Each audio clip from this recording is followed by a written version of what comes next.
ಒಂದು ಬೆಣ್ಣೆ ದೋಸೆ ಹಾಕಿ ಕೊಡಕ್ಕೆ ಇಷ್ಟ ಅರ್ಧ ಗಂಟೆಯಿಂದ ಕಾಯ್ತಾ ಇದ್ದೀನಿ. ಬೆಳಿಗ್ಗೆ ಬೆಣ್ಣೆ ಬಾಗಿ ದೋಸೆ ತಿನ್ನಕ್ಕೆ ಇಷ್ಟು ಜನ ಕಾಯ್ಕೊಂಡವ್ರೆ. ನಿಂಗೆ ಮಹಾ ನನಗಿಲ್ವಾ? ಆಗ್ಲೇ ಹೇಳ್ದಲ್ಲಣ್ಣ ಕುಕ್ಕರ್ ಬಡಿ ಅಂತ. ಭಾಗ್ಯವು ನನ್ಗೊಂದು ಸ್ಪೆಷಲ್ ಬೆಣ್ಣೆ ಮಸಾಲ ತಗೊಂಡು ಅರ್ಜೆಂಟ್ ಆಗಿ. ಅದೇನಯ್ಯ ನಿಂದು ಮಹಾ ಅರ್ಜೆಂಟು? ಅದೇ ನಾವು ಸ್ಪೆಷಲ್ ಶೇಫು.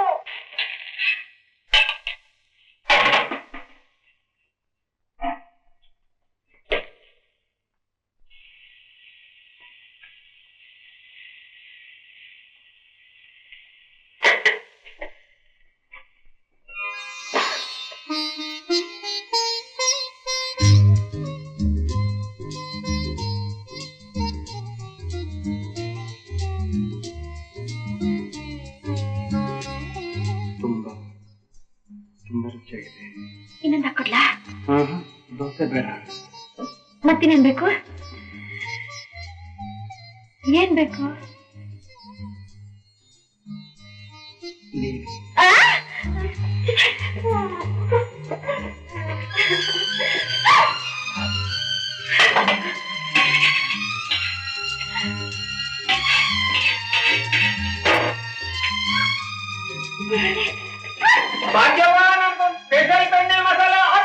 ಹಾಕೋವರೆಗೂ ಇವೆಯ ಕೈ ಬಿಡಿ, ದೋಸೆ ಕೊಡ್ತೀನಿ. ದೋಸೆ ಮನೆ ಕಾಯುವಾಗ ನಾನು ನಿನ್ ಕೈ ಹಿಡಿದಿರೋದು ಬಿಡಕ್ಕಲ್ಲ.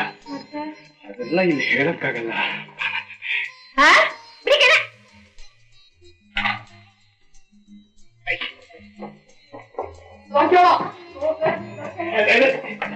ದೋಸೆ ಬೆಣ್ಣೆ ಮಸಾಲ ಯಾರು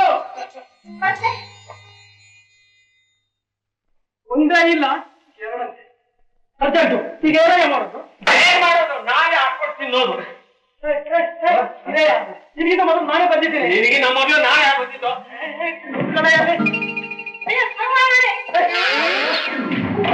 ರಾಮು, ಒಂದು ಸ್ಪೆಷಲ್ ಕಾಫಿ ತಗೋಬಾರಪ್ಪ, ಸಕ್ಕರೆ ಜಾಸ್ತಿ ಇರ್ಲಿ. ಒಂದೇನ್ರಿ, ನಿಮ್ಗೆ ಏನೇನ್ ಬೇಕಾದ್ರೂ ತಗೊಂಡು ನೀವು ತಿನ್ಬೋದು. ನಾನಿನ್ನ ಬಿಡಲಾರೆ, ನಾನಿನ್ನ ಮರೆಯಲಾರೆ. ನಾನೆಂದೋ ನಿನ್ನವನು. ನೀನೇ ನನ್ನ ಚಂದನದ ಗೊಂಬೆ, ನೀನೇ ನನ್ನ ವಸಂತ ಲಕ್ಷ್ಮಿ. ಓ ನನ್ನ ರಾಜ ಕುಳ್ಳ, ಏನೇ ಬರಲಿ ನೀ ನನ್ನ ಮೇಲೆ ನಿನ್ನ ಪ್ರೀತಿ ಇರಲಿ. ನೀನು ಸಿಕ್ಕರೆ ಸಾಕು, ನನ್ನ ಬದುಕು ಬಂಗಾರವಾಗಿ ಅದದು ಬದಲಾಗುವುದು. ಪ್ರೀತಿ ಮಾಡು, ತಮಾಷೆ ನೋಡು. ಈ ದಿನ ನಮ್ಮಿಬ್ಬರ ಹೃದಯ ಸಂಗಮ. ನೀನೇ ನನ್ನ ಚಿನ್ನ, ನನ್ನ ಬೆಳ್ಳಿ, ತಾಮ್ರ, ಕಬ್ಬಣ, ಕಲ್ಲು, ಮಣ್ಣು, ಗಾಜು, ಚಾಪೆ, ದಿಂಬು, ಚೊಂಬು, ಸಕಲ ಸರ್ವಸ್ವ. ನಮ್ಮಪ್ಪ ಬರ್ತಾ ಇದ್ದಾರೆ. ಅಯ್ಯೋ, ಬಂತಲ್ಲಪ್ಪ ಸಿಂಹ ಸ್ವಪ್ನ. తీసుకొస్తాను బొయ్యి పోయి ఎల్లు వస్తుంది ఎల్లు పట్టించుకోండి.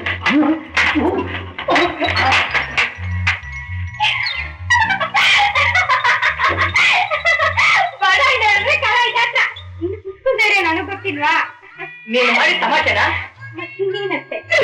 ಬಂಗಾರಿ, ತಮಾಷೆ ಮಾಡಿದ್ರು ಚಂದ, ಮಾಡದಿದ್ರು ಚಂದ. ನಾನಿರುವುದೇ ನಿನಗಾಗಿ, ನೀನಿರುವುದೇ ನನಗಾಗಿ.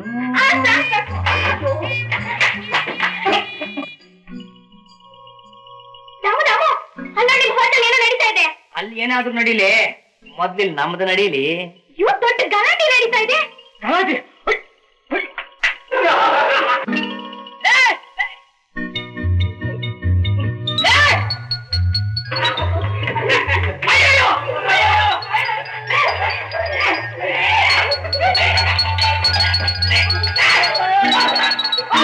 ನನ್ನ ಮಗ ಸಿಕ್ಕಿ ಸಿಕ್ಕೂತ ನೋಟ ಎಲ್ಲ ತಿಂತಿದ್ದೇವೆ.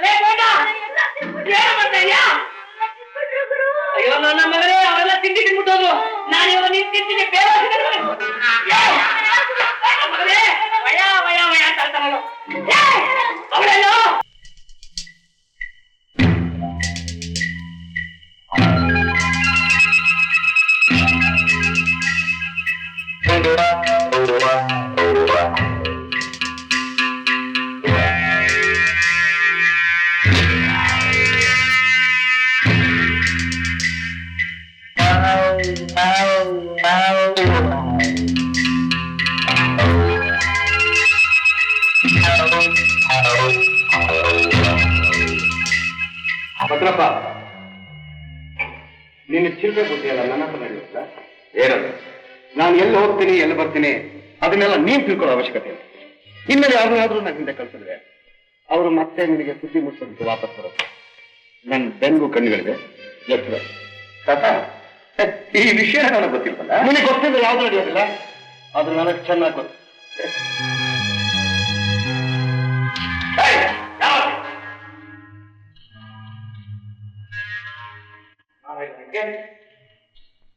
ಕಾಣದ ಹಾಗೆ ಅವನು ಎಲ್ಲಿ ಹೋಗ್ತಾನೆ ಎಲ್ಲಿ ಬರ್ತಾನೆ ನೋಡ್ಕೊಂಬಂತು ಅಂದ್ರೆ ಅವನ ಕಾಣದ ಹಾಗೆ ಹಾಕೊಂಡಿದ್ದೀರಲ್ಲ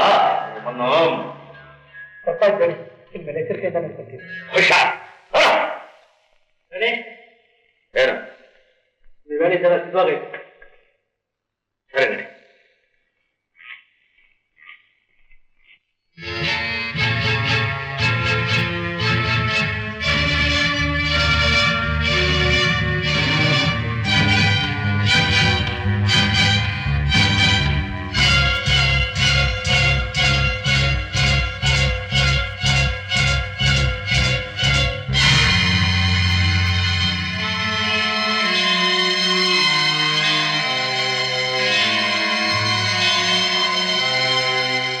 ಶಬಾಸ್. ಏಯ್, ನೀನು ರುದ್ರಂಥರ ವೇಷ ಹಾಕೊಂಡು ಕುದುರೆ ತಗೊಂಡು ಹೋಗು. ಶಬ್ದ ಕೇಳಿ ವಿನೋದ ಹೊರಗಡೆ ಬರ್ತಾನೆ. ಅವನ್ನ ಹೇಗಾದ್ರೂ ಮಾಡಿ ಸ್ವಲ್ಪ ದೂರ ಕರ್ಕೊಂಡು ಹೋಗು. ಆಮೇಲೆ ನೀವೆಲ್ಲ ಆ ವಿನೋದನ ಮನೆಗೆ ನುಗ್ಗಿ ಬೇಗದ ಕೈ ತರಬೇಕು. ಧರ್ಮಪ್ಪ ಏನಾದ್ರೂ ಅಡ್ಡ ಬಂದ್ರೆ ಅವನ್ನಲ್ಲೇ. ಏಯ್, ನೀನು ವಿನೋದಂತರ ವೇಷ ಹಾಕೊಂಡು ರುದ್ರನ ಮನೆ ಹತ್ತ ಹೋಗು. ಶಬ್ದ ಕೇಳಿ ರುದ್ರ ಹೊರಗಡೆ ಬರ್ತಾನೆ. ಹಾಗಾದ್ರೂ ಮಾಡಿ ಅವನ್ನ ದೂರ ಕರ್ಕೊಂಡು ಹೊರಟು. ಆಗ ನೀವೆಲ್ಲ ಆ ರುದ್ರನ ಮನೆಗೆ ನುಗ್ಗಿ ಬೀಗದ ಕೈ ತರಬೇಕು. ಗೊತ್ತಾಯ್ತಾ? ನೀವಿಬ್ರು ಕುದುರೆ ಮೋಟರ್ ಸೈಕಲ್ ನಲ್ಲಿ ಊರಿನ ಬೀದಿ ಬೀದಿನೆಲ್ಲ ಸುತ್ತಿ ರಾಮಪ್ಪನ ಮನೆ ಮುಂದೆ ನಿಲ್ಲಬೇಕು. ಅಲ್ಲಿ ಏನಾದ್ರೂ ಅಡ್ಡಿ ಆತಂಕ ಬಂದ್ರೆ ಅವರೆಲ್ಲರನ್ನು ಮುಗಿಸಿ ಆ ಮೂರನೇ ಬೀಗದ ಕೈನ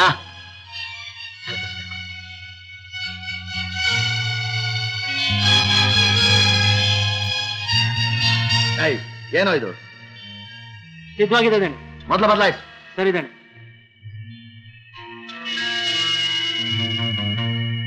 ನಾನು ಹೇಳಿದ ಚೆನ್ನಾಗಿ ಜ್ಞಾಪಕ ಇದೆ ತಾನೇ? ಎಲ್ಲ ಹಾಗೇ ನಡಿಬೇಕು.